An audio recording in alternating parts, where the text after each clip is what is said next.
Assalamu alaikum wa rahmatullah. On est régulièrement en live sur Twitch. Vous pouvez nous rejoindre sur le lien qui s'affiche, twitch.tv/dinulqayima. Vous pouvez également retrouver le reste du contenu sur tous les autres réseaux sociaux. Bon visionnage. On a tous l'obligation de prier, donc on doit tous obligatoirement apprendre comment faire la prière. Mais par exemple, on n'a pas tous les moyens d'aller au Hajj.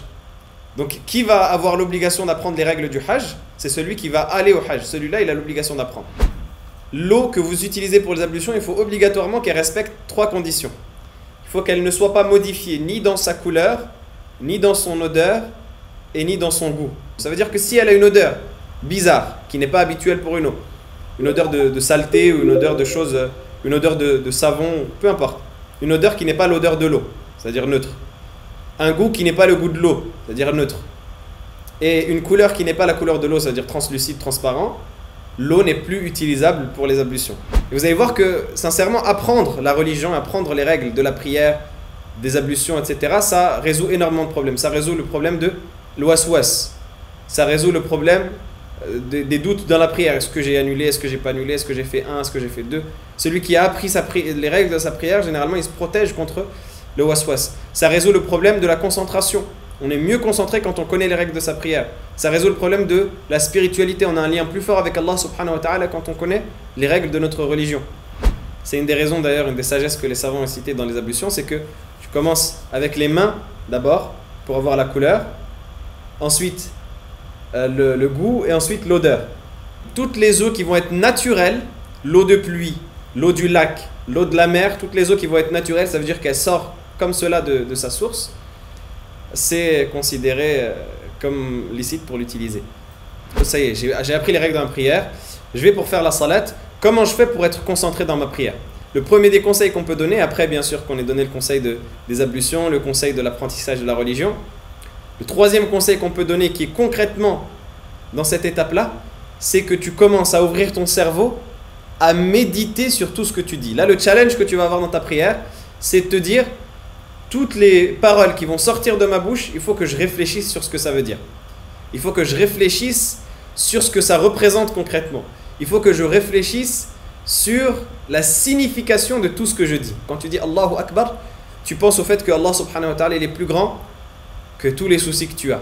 Il est plus grand que toutes les personnes qui peuvent s'opposer à toi, toutes les personnes qui peuvent te faire du mal. Il est plus grand que tout ce que tu as pu faire ou vivre dans ton passé. Tout ce que tu as pu vivre comme épreuve, tout ce que tu as pu vivre comme souci. Allah subhanahu wa ta'ala il est plus grand que toutes les personnes que tu pourrais solliciter dans tes besoins. Parce qu'Allah subhanahu wa ta'ala il est plus grand que toutes ces choses-là auxquelles on pense dans notre prière. Donc on doit réfléchir au fait qu'Allah azza wa jalla est plus grand que toutes choses. On commence à méditer. Quand on dit Allahu Akbar, ensuite Alhamdulillahi Rabbil Alamin, on commence à réfléchir sur qu'est-ce que ça signifie la Fatiha. Qu'est-ce que ça signifie, les significations de la Fatiha. Et comme ça a été dit dans le chat, vous pouvez revenir à une vidéo d'exégèse et d'explication de Surat al-Fatiha qui vous donnera plus d'éléments, Inch'Allah. Donc vous méditez sur ces choses-là, la louange à Allah, Seigneur des univers, la réflexion. Et pour ça, on arrive au 4e conseil, parce que pour réfléchir, il faut connaître la signification, donc le tafsir. Il faut commencer à apprendre l'exégèse, la compréhension de la parole d'Allah subhanahu wa ta'ala. Celui qui lit le Coran dans sa prière sans en comprendre la signification, c'est comme celui qui lit une lettre de quelqu'un d'important sans en connaître le sens. Alors que dire de la parole d'Allah subhanahu wa ta'ala, qui est censé être celui qu'on aime le plus, qui est censé être celui pour qui on donne tous les sacrifices. Celui pour qui on donne tous les sacrifices, on n'apprend pas à connaître la langue à travers laquelle il s'est adressé à nous dans son livre. Ensuite, le 5e conseil qu'on pourrait donner, c'est un conseil très très important. Et c'est un des conseils auxquels on pense peut-être le moins quand on parle de concentration. C'est le conseil de la prière à l'heure. La prière à l'heure, prier à l'heure, c'est prière, c'est une obligation qui est extrêmement importante. Ou une recommandation qui est extrêmement importante pour avoir sa prière ou pour être concentré dans sa prière. Celui qui veut avoir une prière qui soit correctement accomplie, il doit donner de l'importance à cette prière.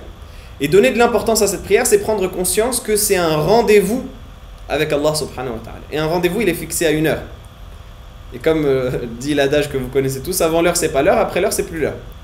Et un hadith où le prophète sallallahu alayhi wa sallam, il a dit que l'une des actions que l'on peut faire qui est le plus aimé d'Allah, c'est as-salatu ala waqtiha. C'est le fait de prier en son temps. Qu'est-ce que ça veut dire? Ça veut dire que dès que je vois que c'est l'heure de la salat, directement, dans la minute, je vais prier. Allah subhanahu wa ta'ala, il mérite le plus qu'on s'embellisse pour lui. Vous savez que il y a une histoire qui est racontée à ce niveau de Ibn Umar, radiyallahu ta'ala anhu, le compagnon Ibn Umar, qui était le fils de Umar al-Khattab. Il avait un servant qui s'appelait Nafi'. Et un jour, il voit Nafi' prier dans un accoutrement qui n'est pas correct. Et il questionne son servant Nafi', il lui dit: est-ce que si je t'avais envoyé pour une mission, pour un rendez-vous, pour rencontrer quelqu'un, est-ce que tu te serais habillé comme ça? Il dit non. Il dit: comment est-ce que tu te serais habillé? Il lui répond correctement: j'aurais mis un vêtement complet, ce qu'on appelle le hulla en langue arabe, j'aurais mis le rida, la cape, l'izar, le pagne, j'aurais mis un vêtement complet. Ibn Umar radiyallahu ta'ala anhuma, il lui dit: Allah subhanahu wa ta'ala mérite plus que tu t'embellisses pour lui que les gens pour qui tu t'embellis. Allah subhanahu wa ta'ala, c'est celui qui mérite le plus qu'on s'embellisse pour lui. Il y a une histoire qui est racontée. Majnoun Layla, c'est un poète qui était fou amoureux d'une dame qui s'appelait Layla. Il s'appelait Qais ibn al-Mulawah. Qais ibn al-Mulawah, c'était un poète arabe qui était fou amoureux d'une dame qui s'appelait Layla. Et cette dame-là, il écrivait des poésies pour elle, il passait ses journées à vanter ses mérites, il passait ses journées à passer d'elle. Il était fou amoureux d'elle. Et un jour, le chien de Layla, il s'est perdu. Le chien de Layla, il s'est enfui, pardon. Et Qais, il a commencé à essayer de rattraper le chien de Layla. Essayer de le rattraper, de courir derrière lui, en restant focalisé sur ce chien qui appartenait à Layla. Et quand dans sa course pour rattraper le chien de Layla, il passe devant un groupe de personnes qui étaient en train de prier. D'accord? Donc il passe devant les personnes et il interrompt leur prière. C'est-à-dire il passe devant eux alors qu'ils étaient en train de prier. Et on sait que ce n'est pas recommandé de passer, ou ce n'est pas autorisé de passer devant une personne qui est en train de prier. On ne peut pas passer devant lui. Parce que c'est un manque de respect. Donc, Qais, il passe devant eux, et il s'avère qu'une fois qu'ils ont fini leur prière, eh bien, ils repassent devant eux en faisant le tour. Et quand ils ont fini leur prière, ils appellent Qais et lui disent: viens voir. Et donc Qais, il va les voir et ils lui disent: pourquoi est-ce que tu es passé devant nous alors qu'on était en train de prier? Tu sais qu'il ne faut pas faire ça. Qais, il dit: vous étiez en train de prier? Et ils répondent oui. Et il leur dit: par Allah, j'aime tellement le chien de Layla. C'est-à-dire, il aime tellement Layla qu'il aime le chien de Layla. Et il dit: j'aime tellement le chien de Layla parce que j'aime Layla que je vous ai même pas vu. J'étais tellement concentré sur le fait de rattraper le chien de Layla pour faire plaisir à Layla que je vous ai même pas vu. Il a dit: si vous aimiez Allah comme j'aime le chien de Layla, vous m'auriez pas vu. Si vous étiez concentré sur votre prière parce que vous aimez Allah, comme moi je suis concentré sur le chien de Layla parce que j'aime Layla, vous m'auriez même pas vu. Vous auriez même pas fait attention au fait que je passe pas, je saute, je fais une pirouette devant vous, vous m'auriez pas vu. Donc ça, c'est une réponse à la personne qui, effectivement, évidemment, c'est difficile. Et c'est pour ça que même dans le fait de prier dans un bon cadre, ce qu'on disait tout à l'heure, il y a le fait de s'écarter du bruit. Il y a une histoire qui est racontée d'une personne qui parlait à un cheikh et qui lui disait, il racontait sa situation à un cheikh. Et il disait: ya cheikh, c'est un imam, une personne qui a fait un rappel, un discours. Il disait au cheikh: il faut que tu saches que j'étais dans une situation où je cherchais du travail. Je cherchais du travail depuis très longtemps. J'avais besoin de travailler, j'étais en situation précaire, j'étais en situation de grande pauvreté, j'avais besoin de trouver un travail. Et après avoir fait un certain nombre d'efforts pendant un très long moment, j'ai enfin trouvé un employeur. Donc j'ai trouvé quelqu'un pour m'employer, j'ai déposé, j'ai passé l'entretien et on m'a enfin accepté. Et c'était un travail auquel je tenais absolument et je voulais absolument ne pas faire de vagues. Absolument pas faire de vagues. Et vu qu'il est dans un pays comme nous qui n'est pas musulman, s'est posé la question de la prière, s'est posé la question du Jumu'ah. Il a commencé à se dire: comment est-ce que je vais faire pour le Jumu'ah? Les jours passaient, lundi, mardi, mercredi, il se posait la question comment est-ce que je vais faire pour le Jumu'ah, comment est-ce que je vais faire pour le Jumu'ah, etc., etc. Et il est dans un état où il se dit si je quitte mon travail pour le Jumu'ah, si je demande une pause pour le Jumu'ah, on va savoir que je suis musulman, on va me discriminer, on va me faire des reproches, on va me dire le travail, normalement c'est sacré, pourquoi est-ce que tu abandonnes ton travail pour ta prière, et peut-être qu'on va me virer, peut-être qu'on va me licencier. Mais en même temps, si je ne prie pas le Jumu'ah, c'est grave parce que c'est une obligation, parce que je vais tomber dans un interdit, etc. Il reste dans ce débat intérieur jusqu'à arriver au mercredi soir. Mercredi soir, il rentre dans la mosquée et il entend une conférence de cet imam qui parle de l'importance de la prière, qui parle du fait de faire les causes pour protéger sa prière. Comme on disait tout à l'heure, le lien avec Allah subhanahu wa ta'ala, c'est notre prière, du fait que la prière est une chose qui est extrêmement importante, etc.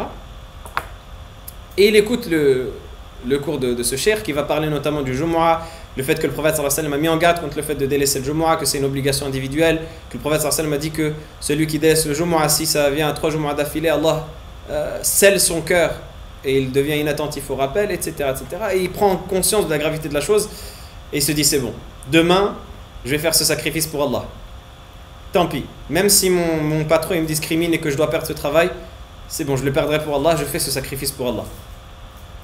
Il se dit je vais faire les causes. Il prend les conseils du cheikh et il se dit c'est bon, je vais faire les causes. Et donc le jeudi, le matin, il vient à 8h, il prend son courage à deux mains, chose qu'il n'a jamais faite, et il n'a jamais croisé le patron, il n'a jamais vu le patron. Pour lui, il est encore employé, il est encore dans les bas, c'est encore sa première semaine, période d'essai. Il n'a jamais vu le patron, il ne sait pas qui c'est, mais il se dit c'est bon, je vais prendre mon courage à deux mains, peu importe ce qu'il y a. S'il y a derrière un licenciement, je mets ma confiance en Allah et Allah il me donnera mieux. Et le matin, il arrive la boule au ventre au travail et convaincu que ça y est, il se fait le pire scénario dans son esprit, il va perdre son travail, il va être licencié, son employeur va lui dire que c'est bon, c'est un musulman donc ça ne l'intéresse plus, etc. Il toque à la porte. L'employeur lui ouvre et il lui parle, il dit voilà, je voulais avoir un entretien avec vous parce que il faut que je vous avoue quelque chose. Je suis musulman et chez nous en islam, la prière du vendredi elle est sacrée et j'ai pas le droit de la manquer. Donc je suis désolé, je vais essayer de faire mon travail de manière excellente et irréprochable, mais le vendredi il faudra obligatoirement que je prenne une pause, sinon je pourrai pas travailler. Et l'employeur il le regarde. Il le fixe quelques instants et il lui dit mais moi aussi je suis musulman et moi aussi je vais prier le Jumu'ah demain. Il lui dit même si tu veux on va ensemble, on prie le Jumu'ah et on revient à ton lieu de travail, tu prends ta pause pour le Jumu'ah et on revient quelques temps après à ton lieu de travail, tu déjeunes et tu continues et si tu veux faire tes prières tu peux utiliser tel endroit où les employés prient et il n'y a aucun problème. Je suis musulman et on peut aller ensemble à la mosquée. Et vous voyez que, et justement, la semaine prochaine, cet homme-là, il repart voir ce cheikh et il lui dit subhanallah, par votre cause, j'ai fait ces efforts pour aller toquer à la porte de cette personne, alors que ça se peut que si je n'avais pas fait l'effort pour Allah subhanahu wa ta'ala, et si je n'avais pas poussé la limite pour Allah subhanahu wa ta'ala, si je n'avais pas risqué ce sacrifice pour Allah, bien ça se peut que j'aurais passé des semaines sans voir le patron, parce qu'un employé ça rencontre pas forcément le patron tous les jours, à moins d'aller toquer à sa porte et généralement on veut être loin de lui, et donc si je n'avais pas fait cet effort là et ce sacrifice, il se pourrait que je manque des Jumu'ah et des Jumu'ah et des Jumu'ah et que je risque d'avoir mon cœur scellé et que je risque d'avoir la punition que le prophète sallallahu alayhi wa sallam a mentionnée juste parce que j'ai pas fait cet effort, alors que mon patron lui-même c'est un musulman et que lui-même il va au Jumu'ah à la même mosquée que moi maintenant et on va ensemble et on prie ensemble. Donc vous voyez, tout ça c'est une anecdote pour dire que des fois on s'imagine les choses beaucoup plus graves que la chose que ça consiste réellement et on ne s'imagine pas qu'Allah subhanahu wa ta'ala il facilite d'une manière incroyable. On arrive devant le destin d'Allah azza wa jalla et on se pose des questions. On se dit mais pourquoi ça m'arrive? Pourquoi est-ce que je suis touché par ça? Des fois on a des choses où on est triste de voir cette chose-là, on est triste de perdre ce qu'on considère être comme un privilège ou ce qu'on considère être comme une bonne chose. Mais au final Allah subhanahu wa ta'ala il nous fait perdre cette chose-là qu'on considère comme étant une bonne chose pour nous faire gagner une chose encore meilleure.